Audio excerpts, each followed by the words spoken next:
Kalau kita udah tahu klasifikasi skeletal gimana, biasanya kita ditanya juga nih, untuk maloklusi dentalnya gimana sih cara nentuinnya?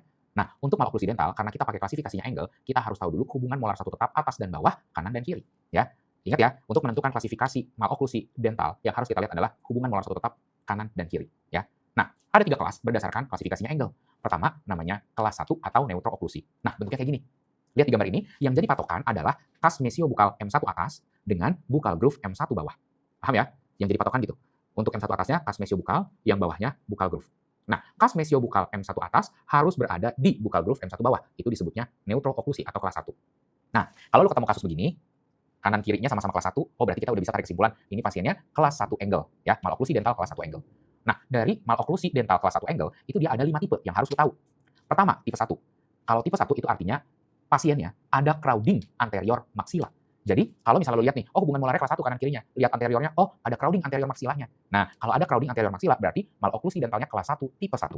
Paham ya? Crowding anterior maksila itu tipe 1. Nah, kalau misalnya anteriornya nggak crowding, tapi anterior maksilanya protrusi, berarti dia masuknya ke tipe 2, maloklusi dental kelas 1 angle tipe 2. Oh iya, kalau ngomongin tadi tipe 1, tahu crowding atau enggak dari mana? Lihat aja klinisnya. Giginya ada yang berjejal enggak? Pasiennya ngeluh gigi anterior atasnya berantakan enggak? Kalau ada kata berantakan, berjejal, saya nomor berarti tipe 1. Kalau misalnya yang tipe 2 kan tadi gigi anterior maksilanya proklinasi atau protrusi anterior atas. Kita tahunya dari mana? Satu, kita lihat dari keluhan pasiennya. Biasanya kalau anterior atas protrusi, pasien bilang gigi anteriornya maju. Ya, gigi depan atasnya maju. Kalau secara pemeriksaan, nanti lu lihat ada sudut namanya ISN, ya. ISN atau INA. Nah, nanti kita bahas di radiologi juga, ya. ISN atau INA. ISN atau INA ini itu buat melihat inklinasi insisif atas terhadap bidang NA atau terhadap basis rani I. Nanti di situ lu lihat, oh ini ISN-nya lebih dari normal atau INA-nya lebih dari normal. Berarti dia ada protrusi anterior atas. Bang, boleh nggak kita lihat dari overjet? Nah, overjet itu nggak bisa kita lihat sendirian. Karena belum tentu overjet yang normal itu inklinasi insisifnya normal. Coba lu bayangin, overjet itu kan ditentukan dari posisi anterior atas dan anterior bawah. Lu bayangin, kalau anterior atasnya protrusi, anterior bawahnya protrusi juga, itu kan overjetnya bisa aja normal, ya kan? Nah, tapi yang kita lihat di sini adalah inklinasi dari insisifnya. Jadi jangan pernah lu lihat, oh ini giginya normal-normal aja, soalnya overjetnya normal. Belum tentu. Overjet normal itu bisa aja karena insisifnya atas sama bawah sama-sama maju. Nah, gitu. Paham ya? Makanya kalau lu lihat inklinasi, itu harus lihat sudut, bukan lihat overjet. Paham ya? Itu yang tipe 2. Nah, terus ada namanya tipe 3. Kalau tipe 3, itu berarti ada crossbite anterior. Nah, crossbite anterior itu dilihat dari mana? Lihat dari overjetnya baru. Overjet anteriornya minus. Kalau overjet anteriornya minus, berarti itu nomor juta kali crowding, crossbite anterior. Atau nanti soal bisa dibilang gigi anterior atasnya terletak lebih lingual atau terletak lebih palatal daripada insisif bawahnya. Itu berarti udah ada crossbite anterior. Nah, terus kalau untuk tipe 4 itu crossbite posterior. Posisinya sama. Overjet posteriornya minus atau gigi posterior atasnya terletak lebih palatal daripada posterior bawahnya. Nah, kalau yang tipe 5 itu mesial drifting molar. Jadi kalau misalnya pasiennya ini udah ada tanda-tanda mesial drifting molar, udah nomor juta kali, masuknya ke tipe 5. Nah, terus ada lagi, kalau dari diagnosis, ada kondisi yang disebut dengan bimaxillary prognatism, retrognatism, atau bimaxillary protrusion atau retrusion. Bedanya apa? Nah, kalau misalnya disebut bimaxillary prognatism, kalau ada kata-kata genati, berarti kita ngomongin tentang rahang. Ini kaitannya sama klasifikasi skeletal tadi ya. Kalau ANB-nya normal, masuk range normal, 0-4 derajat, tapi SNA-nya lebih dari normal, dan SNB-nya lebih dari normal, itu disebutnya bimaxillary prognatism. Ya, jadi contohnya misalnya gini, kan lu udah tahu ya, SNA itu normalnya 82 plus minus 2 atau 80 sampai 84, kalau SNB itu 80 plus minus 2 atau 78 sampai 82. Lu bayangin kalau lu punya kasus, SNA-nya 92, SNB-nya 90. Dua-duanya sama-sama lebih dari normal kan? Kalau lebih dari normal disebutnya prognati. Tapi ANB-nya 2, karena selisihnya kan 92 dikurangi 90, 2. Dia masih masuk kelas 1 ortognati, tapi kondisinya posisi maksila dan mandibula sama-sama maju. Makanya disebutnya kelas 1 bimaxillary prognatism. Kalau ada kasus demikian.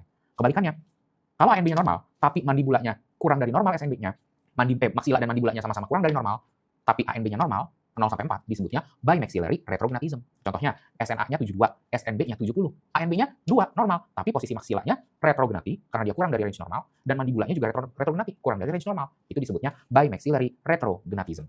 Kalau itu untuk skeletalnya ya. Nah, kalau untuk dentalnya, itu sama. Misalnya hubungan molarnya kelas 1 nih, tapi insisif atas dan insisif bawahnya sama-sama protrusi. Nah, itu disebutnya bimaxillary dental protrusion. Ya, bukan prognatism, karena kita ngomongin gigi, genati itu ngomongin rahang, ya. Jadi ingat ya, kalau kelas 1 tapi insisif atas dan bawah sama-sama protrusi disebutnya bimaxillary dental protrusion.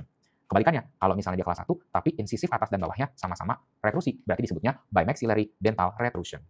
Paham ya? Nah, itu baru kelas 1 dental. Nah, kalau kelas 2 dental bentuknya begini, ya. Tetap kita patokannya mesiobukal kas M1 atas sama bukal groove M1 bawah.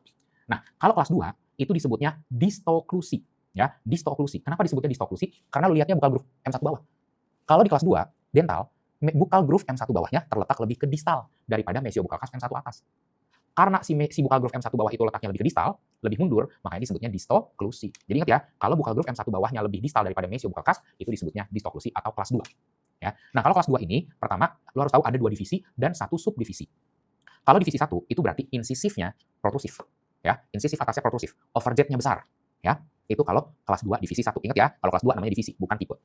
Nah, kalau kelas 2 divisi 2, itu dia incisif sentralnya retroklinasi, incisif lateralnya proklinasi. Dia jadinya metal, ya. Ya, paham ya? Kalau yang divisi 2, itu berarti incisif sentralnya retroklinasi, tapi incisif lateralnya proklinasi, jadi kayak metal gitu. Jadi overjetnya itu normal, bisa normal. Overjet incisif sentralnya ya, karena dia retroklinasi, dia normal gitu.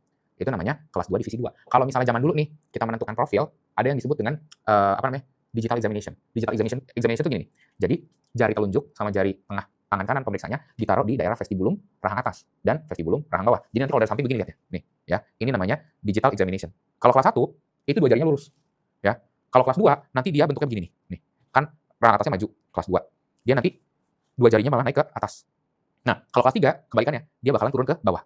Ya, paham ya? Ini kelas 1, ini kelas 2, ini kelas 3. Nah, di kelas 2 divisi 2 karena incisif sentralnya dia retroklinasi, pada saat kita lakukan digital examination, itu nanti pemeriksaannya hasilnya lurus. Jadi ingat ya, kalau kelas 2 divisi 2, itu dia hubungan molarnya distoklusi, incisif sentralnya retroklinasi, incisif lateralnya proklinasi, dan pada pemeriksaan digital examination, dia ditemukan lurus.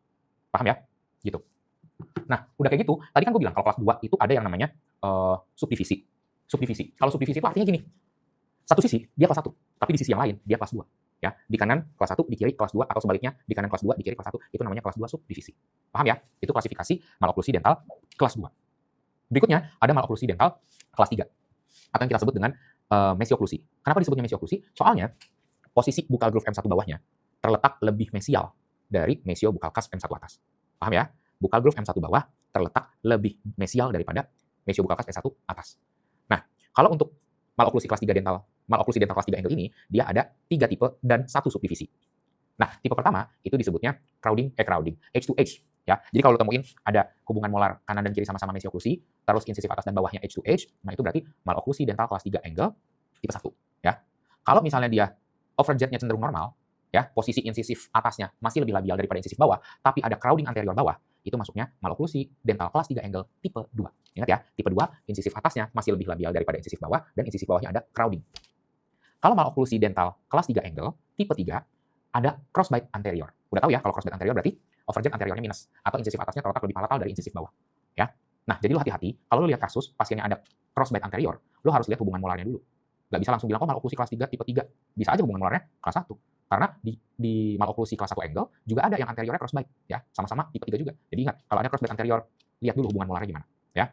Itu untuk maloklusi dental kelas 3 tipe 3, ya. Nah, yang terakhir ada namanya maloklusi kelas 3 subdivisi. Kalau subdivisi itu sama kayak kelas 2 ya. Satu sisi dia normal, tapi di sisi lain dia kelas 3, ya. Kanannya neutroplusi, kirinya mesioklusi, atau kanannya mesioklusi, kirinya neutroplusi. Nah, itu yang disebut dengan maloklusi kelas 3 subdivisi, ya. Itu diagnosis dari kasus ortok yang harus lo tahu, ya. Untuk sudut-sudut yang lain itu nanti kita bahas di video tersendiri tentang